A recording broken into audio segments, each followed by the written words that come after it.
I'm Matthew Kerbis, the subscription attorney, and this is Law Subscribed, your dedicated source for all things subscriptions and the law. Thank you to my sponsors. See links to them in the show notes. Everything discussed is only for educational and entertainment purposes. Enjoy the show.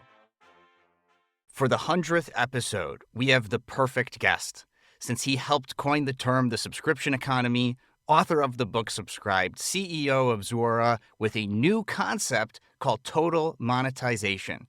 Tien, welcome to Law Subscribed. Thanks, Matthew. Good to be here.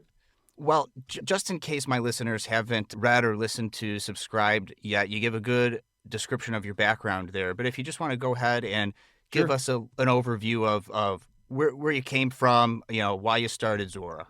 Yeah. So I've been part of this whole subscription space, especially with technology companies, for probably coming on a better part of, over 20 years, starting with Salesforce. Salesforce is probably known as the company that invented this recurring revenue subscription model for software. And now we call it software as a service. We call it cloud computing. And Salesforce is a big spearheader of that concept. About 10 years into the journey at Salesforce, I was doing great. It was fantastic. It was really enjoyed working with, Mark Benioff there, the founder. But we said, look, could this subscription model be limited to just software, right? Because we believe that software industry is going in that direction. Could any industry, including, the legal industry, go in that direction. And so we said, we do believe it could. And we created a company called Zuora, and we have a set of technologies that help all sorts of companies move to subscription business models. Certainly companies like a Salesforce, like a Zoom that we're using right now, but all the way to like General Motors and Caterpillar and the New York Times and Luxottica with their eyeglass stores. And that's been a great success. But over the years, what we would hear from, customers is, tell us more about the model. We get the technology, but tell us like what it takes to shift the model. And so in 2018, we put together this book called Subscribe that really, distills down all the conversations and all the lessons that we had with this diverse set of customers across multiple industries. And we become now the leading proponent of this thing called the subscription economy. And it's certainly one of the topics that I enjoy talking about quite a bit. Yeah, and if you could believe it, there's at least 100 episodes worth of conversations about it just in the legal profession. Really? Yeah, I can imagine. Yeah, isn't that something? So, well, I'm sure the attorneys that you've used, speaking of having it for the legal, it could be applied in the legal profession. I'm sure your attorneys are amazing. And this is to say nothing of their quality or their caliber.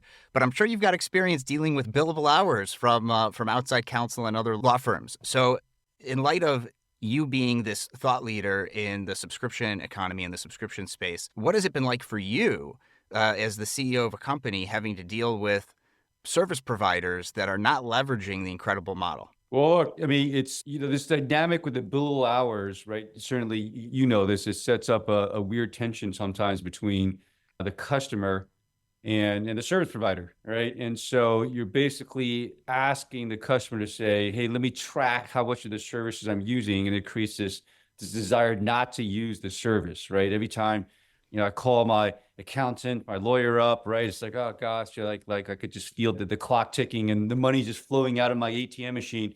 And that's just a bizarre dynamic. And so, we had an accountant that happened to be Deloitte down in Australia that we worked with years and years ago. And they tried to change the dynamic. They basically said when it's just on a per hour basis, we're not necessarily the lowest cost, right, from an hour basis. And so we're encouraging our customers to find low-cost providers. So here's what we're going to do. We're going to say, look, we will be an accountant, tax, and bookkeeping service, and you simply pay us a monthly fee. And for that monthly fee, we'll do all the basics that you need to do month in and month out. And then, for any add-on additional expertise, right, like tax advice or estate planning advice or restructuring your company, that's going to be a project. That's going to be a project we price out on a per hour basis. But we don't want you to have to think about, right, all the hours that we're doing on a day-to-day basis. And so I forget, they charge like $5,000 or $10,000 a month. And I got to tell you, it completely transformed the company because, the customers stopped trying to find a low-cost provider, right? It's like, this thing is of value. Wound up investing in technology to actually streamline all the processes. You had an incentive now to do it faster, cheaper, because you're getting the same price for it. And they actually started creating a higher margin business It's funny. One of the things they said was the biggest differentiator was we freed up all these hours where we used to have to like chase bills, and we just don't have to do that anymore. And we can spend our time focusing on our clients, delivering value, and trying to find, these additional value-added services that they really, really value versus just the day-to-day stuff. And it was a transformational experience for them. And so I've always wondered why, more professional services organizations just don't move to that model. And I hear about like retainer models and so on and so forth, right? But there just should be just so much more flexibility these days in what you can do. Well, that's amazing coming from a Deloitte in light of their size. Do you remember in terms of timeline, like was that within the last like 4 years, post-pandemic times, or was that even before the pandemic? Oh, that was before. That was before. It was Australia, right? So maybe more of a distinct, isolated market, a little more maybe prone to experimentation. And so it was really, really impressive work that we saw. Look, I mean, what we try to say is it's not about the billable hours, it's about the relationship, right? It's about the relationship and the service. And how do you have more flexibility, think about the value of the service and how you can price for it. And so what we say when we try to talk about, well, the subscription economy, you got to contrast it with something. So we contrast it with the product economy or the widget economy. And so you get it, like there's, you visualize a factory and an assembly line, and they're just like cars or widgets or pencils or whatever's coming off the assembly line. You want to sell as many units of that as possible. And you step back and you think about, hey, if you got an MBA, what are the concepts you're being taught or how you run these, or the accounting statements? It's all around that per unit concept. And it made sense if you're selling like a physical product. But it feels like the legal industry, the professional industry said, well, we don't have units. Our units are just hours, right? And so we're just going to sell hours. And so you're building something that should be more of a service provider mindset on top of a manufacturing, widget-centric business model, which never really made sense. And you should have much more flexibility. And for inspiration, why not look at the software sector, right? The way you buy Amazon or the way you buy Google or Salesforce, there's just so much variety in how you do so, and they can customize that for every single customer. Right, but like you spoke about and I say spoke about because I listened to it on Audible, subscribed, the customers, the clients, they want the milk, not the cow, right? That's right. And so when you're saying I'm selling time, that's like saying I have a cow, but what customers want, they want the service, they want the outcome, they want the document, they want the advice, the analysis, right? And so that ties into that idea of milk, not the cow. You also mentioned cars. And so I'm glad you brought that up because in your book, you were quoting from Volvo CEO about how they had this new subscription offering for Volvo. And we'll do a quick post-mortem here because he said, I think by 2024, they were going to have like all subscriptions on their cars. And now, of course, last month in October, they finally sunset the program. So what do you think? I have some ideas, but where do you think they went wrong with not being able to succeed in adapting the subscription model to the vehicular space? Well, look, I certainly was really hopeful on Volvo, but there's a lot of other successes in the car industry. If you talk to Ford, if you talk to General Motors, right, what they would say is, look, it's not about the car. It's not allowing people pay for the car over time. I mean, we have that. It's called leases. Right. It's what I really want. You talk about the milk versus the cow. Am I really looking for the car, or am I looking just to get from point A to point B? Right. And I want some level of flexibility. I want some level of control, and I'm willing to pay for different types of value. And so maybe for now, like, let's continue to sell the car, but gosh, I wouldn't mind paying for a different entertainment experience. I wouldn't mind being, like I want to be able to track when my teenagers driving around and where they actually are. Right. And so there's all these other capabilities that go beyond the car that you can really think about. And it's part of the service of getting from point A to point B. I want quality, I want entertainment, I want safety, right? I want to be able to listen to audiobooks in the car, right? Whatever it is, there's lots of ways to think about that experience, if you will. And then you'll find all sorts of ways of monetizing that experience. Certainly. And for the last year, we've had a Tesla in the family, and you could subscribe to a lot of things once you get a Tesla. Right. So there are certainly ways to leverage the subscription model after you get the car, be it buy it, lease it. I wonder, though, because we've had Robbie Kellman Baxter on the podcast, and one of the things that she talked about is having multiple business models is a surefire way that one of them isn't going to succeed. And so I wonder, by still selling, like by not burning the boats and saying in 2022, we're going to be pure subscription for Volvo. And if that was the only way you could get a Volvo, look, my mom's had a Volvo as long as I've been alive, right? She loves Volvos. They have an amazing brand affinity, right? We all know it's one of the safest cars. I think people would have gone for it if they gave a timeline. Plus, they probably also would have sold a lot of cars if they said they were going to pure subscription. They probably would have, Yeah. it would have been a secondhand effect that they weren't planning for. I think they would have succeeded, and I think it would have totally revolutionized how people purchase or subscribe to motor vehicles. Do you have any perspective on that? Yeah, so you alluded to this concept earlier in the conversation about this total monetization. Mm-hmm.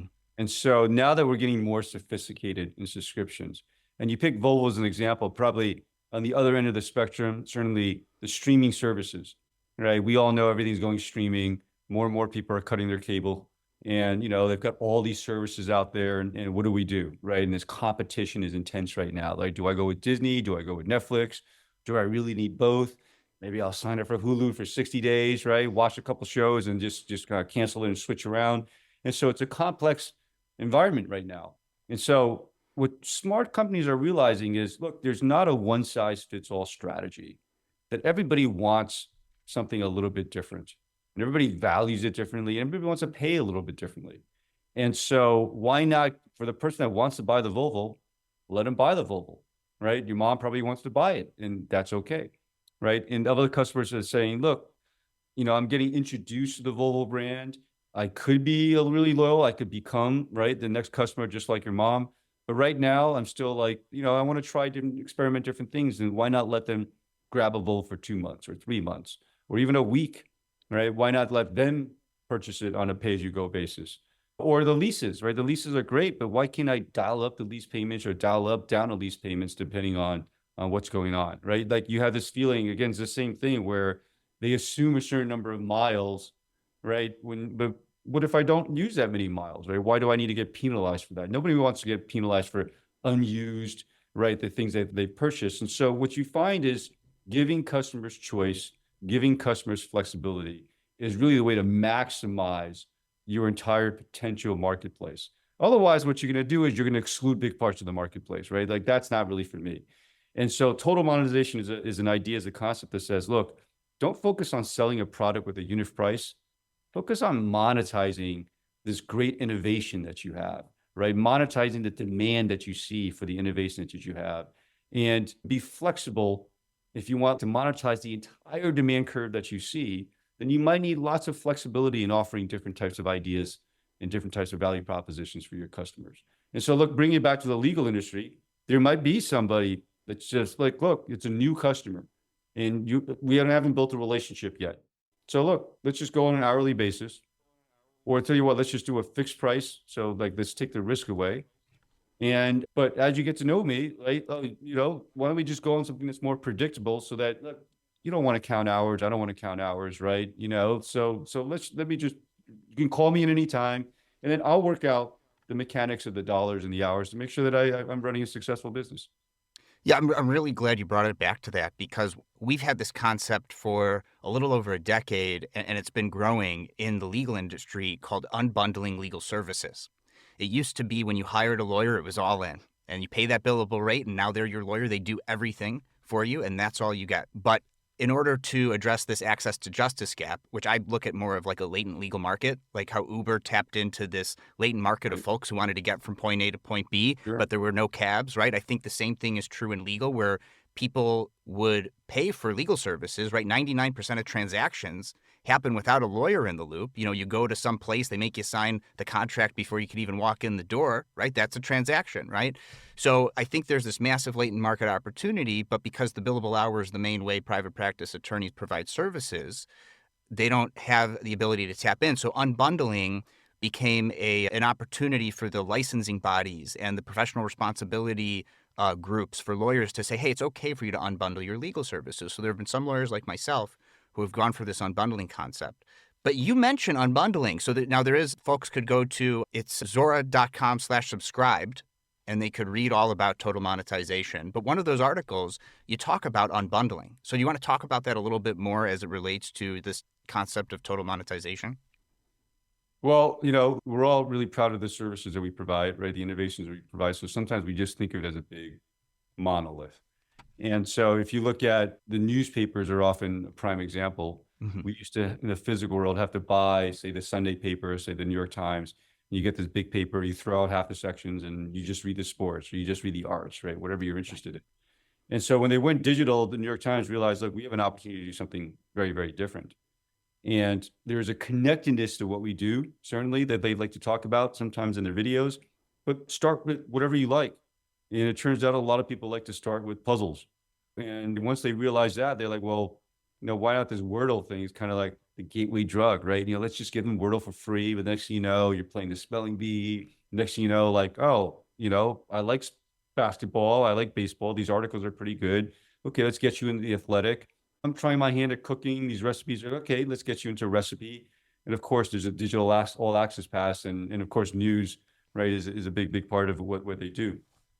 And so before the digital world, they saw their customer base as, hey, a New Yorker, and maybe we'll get to 1 million subscribers, but this whole new way of thinking and using digital technologies to broaden their access.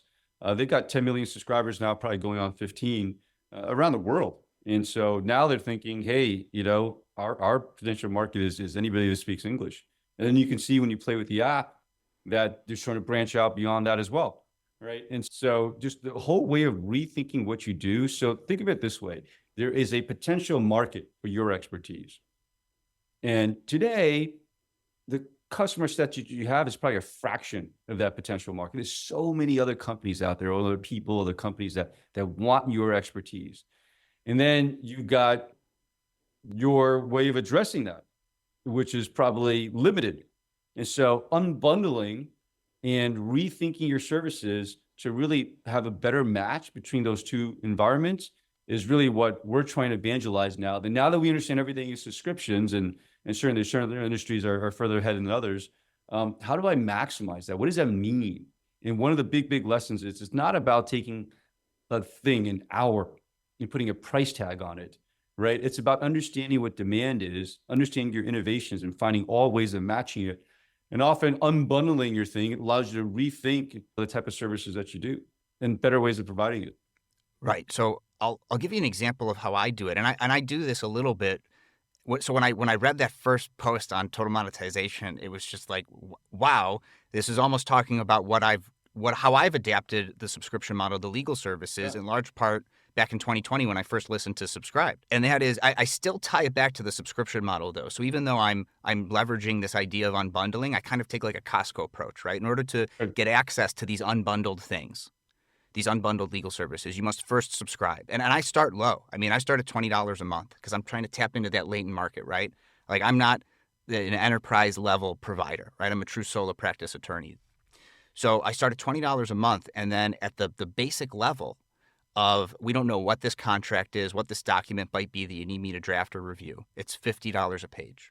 But you only get access to that unbundled per page count when you're subscribed to $20 a month. And then I have a bunch of fixed fees for things like real estate closings, prenups, things like that, right? That are, the documents are largely the same from client to client, and we just customize little bits, and it's all automated. I mean, this was even before AI. Like Gen AI hit the scene, right? They're all automation. So I'm able to charge less than $50 a page for that. But for my best clients, for my small business clients, for my family office clients that they don't want to pay per page, I have a higher monthly subscription that just, we stop counting pages and you get so many projects per month. The project could be a page, it could be 15 pages, doesn't matter. I could count on the recurring revenue and they don't have to worry about the unbundledness of, well, we're going to count pages, right? Yeah. So that's been my approach. And when I read that total monetization, that first post, I was like, well, this sounds like this is kind of what how I've adapted the subscription model. Other lawyers are starting to do similar things because of the podcast. Is that sort of, when you hear that, does that mesh with the idea of total monetization? It's a beautiful example. It's a beautiful example, right? The simple chart that we sometimes show, and you might be referring to the post that had a bunch of dots, right? Is, look, here's a spectrum of customers. On one side, put customers that are light engagement, right? They need you episodically. or maybe they don't even know about you, and you're just trying to draw them in. And the Mhm. other side is heavy users, loyal, right? They use a lot of your services, your family offices. And then try to think about it differently and try to craft, right, offerings and ways of engagement and ways of monetizing, ways of pricing that really match. So I love your model. I love your model. Like in the technology industry, there's this concept called consumption model or usage models. That's all the rage because of, for services like AWS, it's the same thing, right? I can start off paying, by the hour, but AWS has these, Amazon has these reserved instances, right? That I can say, look, I want a reservation, and then you're paying a monthly fee for those type of things. And so having the spectrum of opportunities allows you to hold on to a customer, grow with them. Sometimes, like, look, if your family office or somebody's saying, look, I'm going through a patch where I'm not going to need as many legal services. Okay, well, let's move you to the lower plan. But knowing that, hey, there's some part of your life where you're going to need more legal services. And so letting customers flex is a key idea. And it sounds like you're doing exactly that. Yeah, and you just nailed it. Of course you did. But there are some clients who maybe they're starting a business or they have a business, but it's a little rough. And hiring a $500 an hour plus attorney just doesn't make sense to them. It'll break the bank. Their business won't succeed. But they could subscribe for a reasonable price. Get this a la carte. I've been calling it a la carte, but I sort of like this total monetization idea, more. And and now I could even give them some access to there's been a movement in the legal industry of open source legal documents. I don't know if you've come across this yet, like NDAs, like there's Yeah. bond terms, there's one NDA, there's like Big in these, Silicon Valley. Yeah. Big in the tech industry. Yeah. right, common paper. I mean, I know the founders of most of those companies. We've talked because I'm recommending their products to these clients so that they can, like, I don't even have to charge them per page because here's this open source professional services agreement that you could get started with. Once you get your first few thousand in revenue, now you can come back and we could do the $50 per page, or maybe you're going now at a point where you could subscribe at a higher level. So it really aligns incentives between the service provider and the ultimate client when you're not just trying to just milk them for as many hours as you could bill. Yeah. Look, I mean, I heard the story. I think it was Pablo Picasso, right? And I'm sure it's a made up story, but the story goes somebody was sitting with Pablo Picasso, probably some French cafe or some Spanish cafe, and he drew a little sketch, handed it over, and said, this is $500. She's like, you only spent like 2 minutes on it, and you're like, look, you're not paying for the 2 minutes, you're paying for my lifetime of expertise and learning. And look, I'm not trying to argue that we should pay a lot, but people aren't coming to you for a document. I mean, yeah, they are, but they're really coming to you because, you understand their problems. You can guide them through it. You can tell them which document to use, and you can help them see, landmines downstream that maybe they wouldn't be able to see themselves, right? Why? Because you're the expert. You're the expert. But look, if you can provide them the documents as a commodity and draw them in, ultimately, what they're going to really want is a relationship with you. You understand them, they trust you, and giving them an environment where that relationship is fluid, they can go deeper, right, is really, really what you're trying to do. Yeah. I've heard a similar story to the Picasso one as the handyman who comes over and, he charges, $1,000, but he comes and he hammers one nail and it fixes the problem, right? Well, I knew to Right. hammer that nail, right? Yeah, And I know that because of 20 years of expertise and training, et cetera, right? sure. Um, so something else that you mentioned in these total monetization articles is the idea of pausing. And you probably gave some VCs or some high growth tech startups a heart attack when they read that because they want to reduce churn. And a pause, like what's the difference between a pause or an unsubscribe and a resubscribe, right? Because I do let my clients unsubscribe. It might be the fact that I don't have the sophisticated technology that lets them pause the software that I'm using, and I've 43 pieces of software as part of my tech stack, right? So I'm using a Huh? lot of software, but it's all off the shelf stuff. It's not customized. And so I don't have the ability to pause, but I still find that when I let clients, and we'll talk about this, your most recent post about click to unsubscribe, make it easy to cancel. But maybe make it easy to pause would also be a good thing for some of these larger companies. I have boomerang clients. Even when clients are not Of course. subscribed to me, they still think of me as their lawyer, and I make it really easy for them to go in and reactivate their account, and I have all that automated, right? Yeah. And so this concept of pausing, I think, could be super beneficial to some of these other companies, but they've got, goals of reducing churn and all these other things. So how does that comport with the subscription economy when now you're letting customers pause? Well, I mean, financial metrics are certainly important, right? But as we know, running these businesses is you can't let the financial metrics sort of hide the fundamental thing that you do, right? Which is to service your customers. And so the reality is the customers they're probably gonna churn anyway. So and so to be able to say to them, hey, look, I understand, right? These things, sometimes these relationships are episodic, right? Sometimes like, the demand for what you do goes up and down over time. I do like your idea when that happens of having, hey, look, there's some flat monthly thing, right? Like Costco does or Amazon Prime, because it gives some stability to the relationship. But if they're going to leave anyway, then why not have the ability to say, look, given everything that's going on, why don't you just pause it for 3 months or 6 months because, hey, you're probably going to want something at that point, right? Now you have to give them a reason to do that, which is, well, if you pause, then you won't lose all these things, right? In a video streaming thing, you won't lose all your history and all your preferences and all those type of things. We'll maintain that because I'm confident in what I do, and I'm confident at some point in the future that you're going to need what I do, and that's okay. Yeah, that's a really interesting problem to try to think about solving for the services-based industry. So one of the things that I do is if I analyze or draft an agreement for somebody, for a client at the $50 a page level, I do tell them that as long as they're subscribed, whenever you ask me about that document again in the future, which you probably will, it's a one-time $50 per page payment. I don't charge you again. And so that's sort of my way to solve that problem. Yeah, And I'll tell you, it's about a 50-50 success rate right now with clients sticking around versus clients unsubscribing. And that's not to say like they're not happy with the service. It's just some people, they want to binge watch The Mandalorian and then unsubscribe from Disney Plus until the next sure. season's available. And Yeah, you know what? That's fine with me. yeah. Look, I mean, you have a long tail of customers, but ultimately, you want heavy engagement in the marketplace. You want to bring new clients in, but your business is going to be the high value, right? That really drives a lot of your business, and so it's okay. It's okay to have customers in the long tail come in and come out, because your hope is one day, right, that they're going to grow into something that they see you as having supported them through that journey, and now they're a really, really loyal customer. Yeah, I also think the idea of pausing, of letting your customers or clients pause, goes into what you were talking about in subscribed, about happy customers staying subscribed, even if it's a pause, right? Because when there's no beginning and no end, that goes into the infinite game idea. And That's if right. you're thinking more infinite game minded Yeah. instead of Bobby finite loves game, talking about that. Yeah. yeah, yeah, Yeah. you're like pausing is okay now because it gives you the possibility of lifetime value in the future from this Yeah. customer, right? Instead of just they churn, they're pissed, you made it hard to find the click to unsubscribe button, and now they're never going to come back and they're going to tell everybody what a Yeah. terrible experience they had, right? Yeah. That's right. Yeah, yeah. So you said you were just talking about the infinite game. Like, tell me more.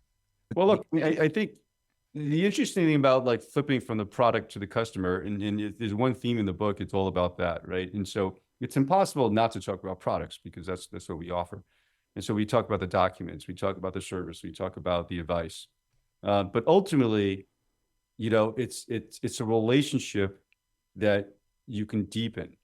So what does that mean, right? That means that if you're engaging with your customers, you're building up a knowledge, right? So based on the forms that they need, based on the advice that you're giving, you have a good sense of what they're doing in their company or their lives or whatever it happens to be. And so knowing that, you can be a lot more proactive, right? And you see this on the technology side where whether it's Amazon or Uber, they recommend stuff to you, right? They remember your most common destinations. So there's just always pops up on the first screen, just simple stuff like that. Or Netflix knows like, hey, look, chances are these are the shows that you're going to want to watch or going to like to watch. Let me promote those over other ones for you. And you just make it easier and easier and easier for your customers to engage with you. Right. And look, that is the essence of the legal industry. I'm looking for somebody with expertise that over time understands, what I'm looking for. I might start off because I'm just trying to solve a problem, right? I'm just trying to find one of these NDAs or any one of these documents.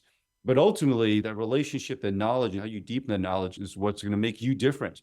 Why would I go to somebody else that doesn't understand me? Right, right. Oh yeah, that's key. If so I'm fractional general counsel to businesses that are not large enough to have full-time in-house attorneys. Right. And there's a client of mine. This is a great example. So I'll bring it up without actually identifying the client, right? Sure. But they're in the manufacturing space, and they have some co-opetition because they both sell things D2C, but most of their business is B2B. And so one Right. of these other businesses will buy product wholesale from them and then compete with them online. And so I only know that because they pay me a fixed amount every month, and I've gotten to know their business over 2.5 years. Otherwise, I might not know that they Right. compete with their customers in some streams, right? So they came to me and they said, "Hey, this person, this entity is just like straight up copying images and copy from our website and putting it on their website. Could you send them a cease and desist, and could we prepare to take legal action against them?" And I said, "Sure. Wait, do they also buy from you?" That's right. And they said, "Yes, they do." And I said, "Okay, let's offer them a licensing agreement that says, hey, you could license these images and our copy from us in addition to buying the product. And hey, just so you know, our terms of service and our policy is you can't use our IP when you buy from Right. us, but we'll Right. give you that opportunity." And that's a much softer way and a Sure. revenue generating opportunity instead of losing that customer by sending them a scary cease and desist letter. And I only would have known that because of this ongoing relationship I have with this client as their outside counsel. That's right. That's right. And you think about that and you bring it back to the per hour model. If you have a per hour model, because I heard that it's fractional, so you get to go deep, if it's a per hour model and they hesitate to bring you in because there's a clock, there's a dollar clock that's going through their head, you never get a chance. You never get a chance on the edges to find out all this other information. And if I send them a cease and desist and they don't comply, now I could take them to court and bill tons of hours. So I'm never That's going to right. come up with the licensing idea. That's right. That's Yeah, right. yeah, yeah. Well, this is great. I want to know so we did just sort of get into total monetization, which I'm happy about, but I also want to get a sense of where the evolution of that idea came from, right? So you have the book Subscribed, you're all in on the subscription economy, and here, post pandemic, post this Gen AI world that we're in, you start discussing this total monetization idea. And of course, with Zuora, you have access to all this data for customer preferences, on behalf of your customers. So like what were the steps? What were you seeing that led you to this idea? Well, look, we go pretty deep with our customers as well. It's part of the same philosophy. After 10 years of evangelizing and trying to help companies launch successful recurring revenue businesses, what we just got a sense of is, okay, this is good. This is phase one, but now we're hitting our next wave of challenges, right? And so this is a good idea, but all of a sudden there's lots of other services. There's Netflix, but now there's Disney, there's Hulu, and there's all this other stuff, right? And this is just an example that we can all relate to. And so what do we do? And so there was a sense that, hey, we get it. We get subscriptions. You are evangelizing this new world, but that new world is now our new normal, right? There's a template for how to build a modern business that we subscribe to. And I get, there's probably lots of lawyers out there that are earlier in their journey, legal firms, and happy to kind of take them through that. But we've got a set of customers now that are saying, hey, look, we get it. We're all bought in. This is our new normal. But what do we do from here? Right. And what we're seeing is a lot of them launched their initial service, $10 a month, $100,000 a year, whatever it happens to be, whether it's just consumers or businesses. Right. And a lot of the conversations that we had started coming to, well, I want to do more. Right. So we started seeing patterns. Bundling was a pattern. Moving towards a consumption model was a pattern. Mm-hmm. So what we realized is, look, being customer-centric is really, really important. But long-term success in this model is having the flexibility to do the stuff that you're doing, right? Trying new things, launching new ideas, trying new plans. And as a sole practitioner, hearing that you've got like 40 pieces of technology, right? Like, how do you put all this stuff together, to make these ideas work, right? And so total monetization was saying, look, you probably, if you've been doing this, are starting to think about monetization instead of pricing. Right. Mm-hmm. It's a little bit more complex and over time and things like that. But that is going to be your new normal. You're going to be monetizing all the time because it's a fast changing environment. Your customers are constantly shifting. Competitors and alternative services might be coming in. You're going to learn more about your customers. So always be experimenting with monetization and always take a sort of a total monetization mindset that says, look, I want to ultimately maximize the demand that I'm seeing for the services that I have so I can scale my business. And total monetization is what we saw is the strategy that the best companies were really starting to do. Yeah, and you said a word that scares a lot of lawyers, which is experiment. Sure. We're a profession based on precedent. Now, longtime listeners of the podcast are in that mindset, but I do think that's an important mindset to be in, where you have to be willing and able to experiment with that stuff. I'm curious to know, for some firms, like there are mid-sized firms. I don't actually know if like Big Law is leveraging Salesforce. Maybe some firms are, but I know of some mid-sized firms that have moved over to Salesforce. Would they be potential customers of Zuora if they wanted to Oh, absolutely. ditch the billable hour? Absolutely.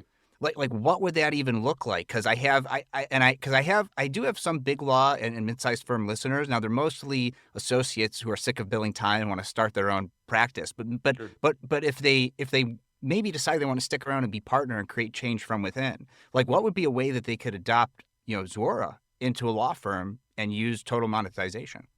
Yeah, if you sort of like take the lessons from other industries, right? The first thing is don't think of it as a binary thing, right? You don't have to ditch the hours, right? That is going to be a core part of the business, but you want to complement it with other possibilities, right? And then the second thing is in today's world, there are digital technologies that can really help.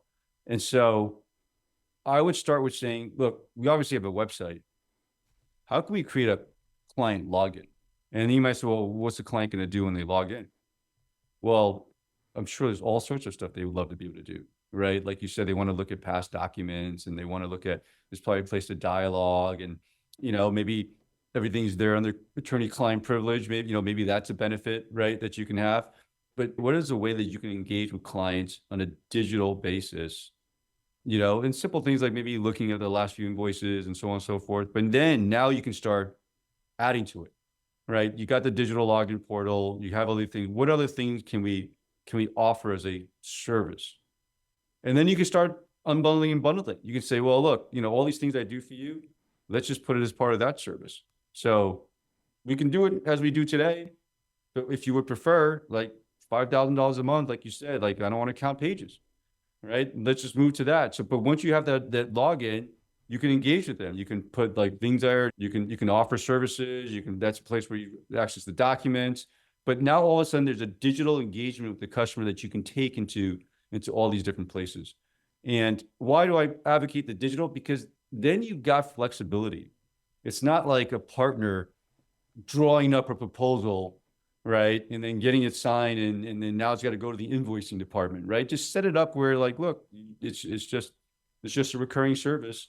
And get rid of the whole, like, what I described about Deloitte, right? Having every quarter, every month, having to chase unpaid bills, right? It's just part of an ongoing service. Right, right. And if they wanted to in the platform, they could let their client say, if they've productized like an asset purchase agreement, for That's example, right. that they can go in and they could just check out in a cart and buy that asset purchase agreement. And then the lawyer knows to run the automation or to start drafting. That's right. That's right. And And eventually maybe use AI to do it. But the key thing is that, you know, the assigned lawyer on the account, the assigned partner knows these things are going on, right? And so they can see, okay, they're asking all these type of questions. They can start spotting. They can call the client and say, hey, I notice you're doing these three things. Hey, what's going on?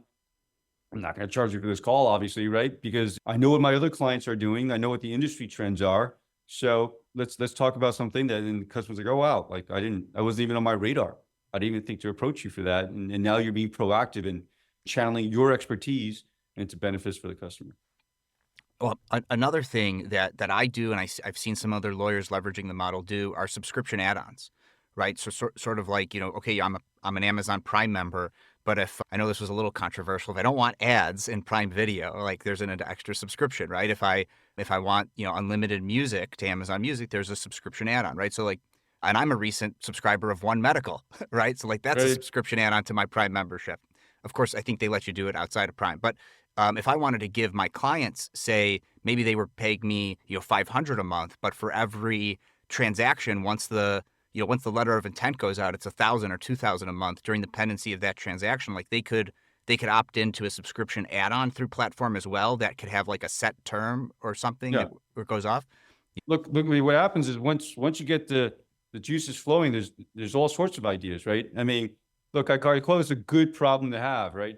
If you start having like, okay, I'm flooding my customer base with too many options, you can always pull back, right? You'll have a good sense of that, but don't in the early stages, let the ideas flow, try it out, right? Find some customers who, talk to your customers, say, hey, would you prefer that? Would you? Because this is all about the customer. This is Right. all about the customer and give them a set of choices. Yes, you're managing a business and you're going to want to optimize the right balance for your business as well, right? But that's a give and take, right? For a little bit of more loyalty, I'll give you a discount. It gives me stability in my business, and it also allows me ultimately to go deeper with you. Yeah, with the time we have left before we wrap up, I do want to talk about it's a little less related specific to the legal profession, but it's a fascinating concept from Subscribed where you talk about what if school never ended? Right. Like we give ourselves this fiction of and I'll to be frank, I kind of forgot I heard that first in the book, and I've talked to people about that for years. And when I went back and listened to Subscribe to prepare to have you on the show, I was like, oh gosh, that's where I heard it from. Of course, I'm a big fan of that idea. And while I'm lukewarm on blockchain and crypto and NFTs. I almost feel like there's your credentialing. Like it's not the sexy use of like that technology. But if you could credential, well, they've been subscribed to the Harvard subscription, MOOC related thing for, 10 years and they've hit these thresholds. Like that could be like a way to verify, the education. But where did that idea come from? And I think it's a great idea. And also why haven't we seen institutions do it? I wanna shout it from the mountaintops. Well, look, I mean, the key lesson in the book is switching from a product mindset to a customer mindset. And there's just so much once you start paying attention to it that we're taught to focus on the product and selling the product. And when you focus on the customers, you have this expertise, right? Education, knowledge, training, however you want to think about it. And you have a potential marketplace out there. I mean, who takes on a customer and then fires them after 4 years? I mean, nobody does that, right? So why is that? And then you say, okay, of course, it's not exactly like that because then these firms have alumni networks. They try to go back and sell executive education, right? Some of them do, and some of them do definitely just forget about it, right? It's just alumni and they just see it as a potential donor pool. But like, why do that, right? Like, it's so weird. Like, everyone has a loyalty to their school. They come back for homecoming. They cheer on the sports teams. And so one of the lessons is if you have a brand that's valuable and you're becoming a part of a group of people's identity, that's a subscription. Now, whether you're monetizing it or not, like who knows, right? But why not find out like what do your alumni want? They've got to have challenges in their day-to-day lives that your expertise provides. They like your brand. They've gone through 4 years or 2 years, whatever it is, that they understand the expertise. Why wouldn't you just continue to let them use it? And so I don't know what it is, right? It requires some entrepreneurs to figure it out, but why isn't it, $2,000 a year and you get to continue your education, take an online class? Why not just continue it? Yeah. And then measure the engagement, reach out to them, see what the churn is like and see, hey, can we hold on to these folks for 10 years, 20 years, 5 years? How do we continue to stretch it? How do we be part of their lives? How do we now carry over to their kids' lives? Maybe we can start educating their kids. But I've got an expertise that the world needs. Why do I limit myself to just this set of customers over 4 years? Yeah, and with the content creator economy and folks having courses that they're teaching Okay. through these platforms, like the technology is there to do it. And there's clearly customer interest, like consumer interest in doing something like that. Folks are paying a certain amount a month, to learn how to start a YouTube channel or to learn something about the economy. And there's just random people on the internet. That's right. I mean, a lot of this is the technology. As you can imagine 30, 40 years ago, that you didn't have access to people, right? It wasn't, but now it's so easy. It's so easy to keep a common thread. It's so easy to create a digital relationship. It's so easy to create a login.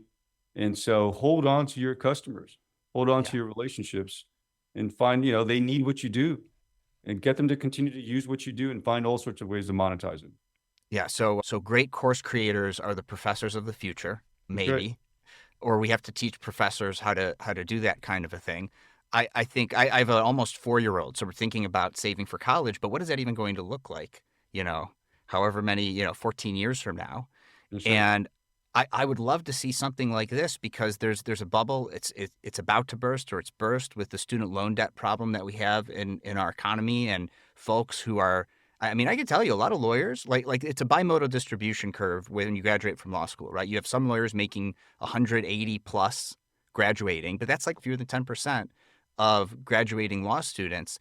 And the average income is like 100, 110, but you have very few lawyers actually making that.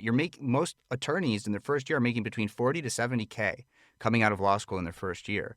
And you're thinking, why am I investing, close to 100,000 maybe in undergrad, 150 plus in law school? Like if I could pay for that over time, I have to do continuing legal education anyway, like to maintain my license.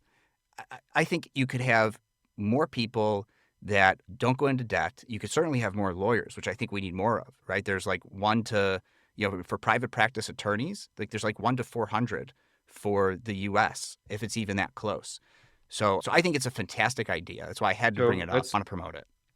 that's exactly the same story as Adobe, where Adobe used to charge. Now, the scale's different, the details are different, but Adobe used to charge a few $1,000s for their creative suite. The only people that can afford it are photography professionals, right? Photographers and designers and so on and so forth that they're building a business out of it. And huge parts of the marketplace they're not able to address.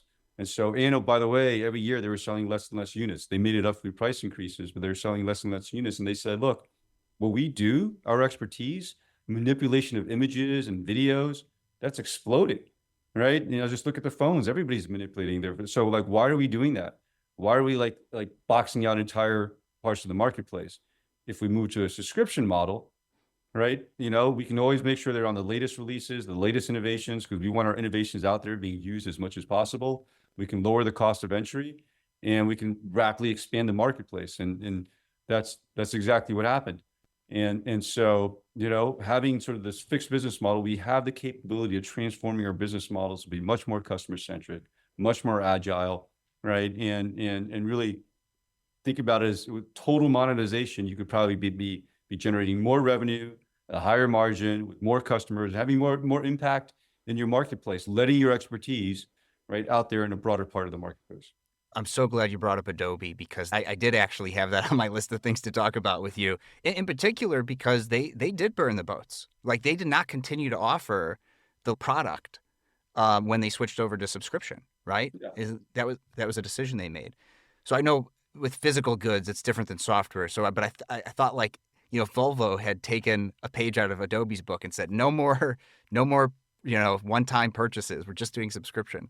Maybe they'd see the success of Adobe. I don't know, but I think it's an incredible story. And yeah, I actually know somebody who works for Adobe. I'm going to send them this episode. I'm going to make sure they get this episode because they should be using total monetization, right? Like I'm a subscriber. I pay for Adobe Acrobat Pro, like e-signatures, PDF editors. I'm a law firm, right? I have to.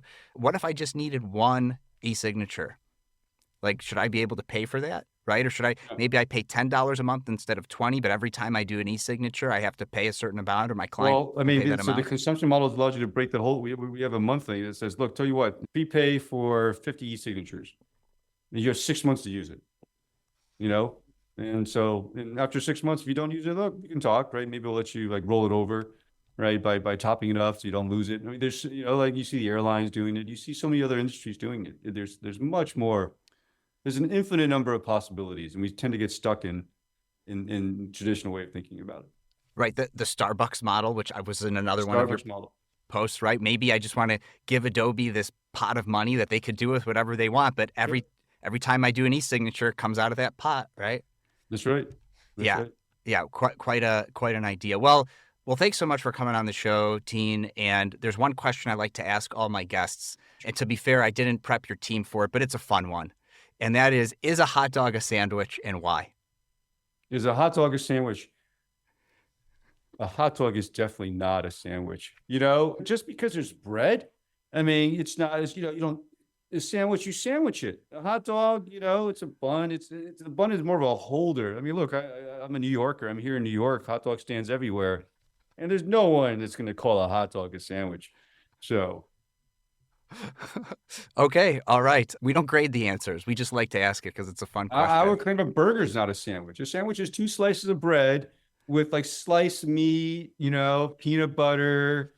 But just because there's an existence of a bun, it's not a sandwich. There are some rabbit holes you could go down with this one. Believe me, I've got compilation episodes that are some of the most downloaded episodes of just people's answer to this question. Um, How do it's you a fun. monetize? How do you monetize that hot dog? Well, you want to maximize those subscriber benefits because you could just get all the toppings on top because there's That's usually right. just one price, right? Love it. If people wanted to learn more about Zuora, about total monetization, what's the best place for them to go? Where could they learn more? Well, look, subscribe is the best place. You can go to www.subscribe.com. You can go to, which just points you to www.zora.com/subscribed. And look, we took the book. We had so much feedback on the book. And one of the comments I get is, why are you selling the book as a physical product, as a one-time thing? Shouldn't it be a subscription? So we said, well, look, that's a good point. The book industry doesn't work like that. So, but look, we can continue the journey. We can continue the dialogue. And so we turned the book into a weekly newsletter. One day we might take the last few years of newsletters and turn that into, another book, but want to continue the journey. And then we do that on subscribe.com. So we have articles coming out every week or two and really pointing to where this whole subscribing is going. And yeah. Hey, I got a question for you. If you take a pizza and you fold it in half, is that a sandwich? Uh, Definitely not a sandwich. I've answered this question before, and I'll say that I'm in the firm camp of hot dog is an open-faced sandwich. And so by extension, yes, a calzone, as you were kind of describing, is a sandwich because a pizza is just another open-faced sandwich, right? You would call it calzone a sandwich. You have a Absolutely. really broad definition of what a Yeah, sandwich is.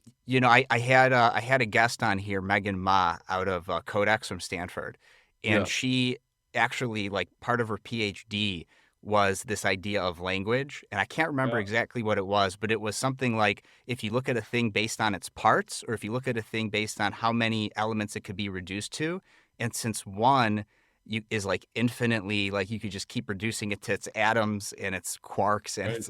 it's all made up that we got to draw a line somewhere. So she was in the firm camp of hot dog not a sandwich, I think. And that was Got the us. most convincing argument I heard. Of course, You leave got it to up draw a to line somewhere. That's right. A macaroon. A macaroon's not a sandwich. Come on. Anything I, that's like, yeah. that's true. I would say a macaroon is not a sandwich, but it's delicious. Formally for the show, let's sign off. I'll just thank you one more time. Teen Joe, thanks again for coming on the show. Thanks, Matthew. It was fun.